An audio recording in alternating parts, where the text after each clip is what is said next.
তো ফ্রেন্ডস, আজকে আমরা দেখাবো কি করে আমরা যে কোনো দেশের ট্রেন্ডিং টপিকগুলো ইউটিউবের মাধ্যমে খুব সহজেই দেখতে পারি।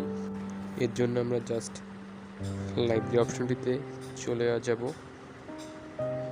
দেন চ্যানেলের উপর একটা ক্লিক করব এবং সেটিংস অপশনটির উপর ক্লিক করব। জেনারেল সেটিংসে চলে আসার পর একটু নিচে স্ক্রল ডাউন করলে লোকেশন নামে অপশনটা দেখতে পারবো। এখানে বিভিন্ন দেশ রয়েছে, আমরা জাস্ট স্ক্রল করব।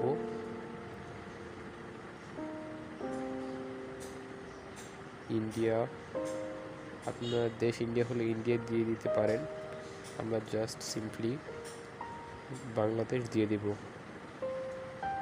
দেন আবার ব্যাক করব এবং এক্সপ্লোর পেজে চলে যাব। তো গাইস, এখন আমরা দেখতে পাচ্ছি এটা বাংলাদেশ ট্রেন্ডিং পেজ।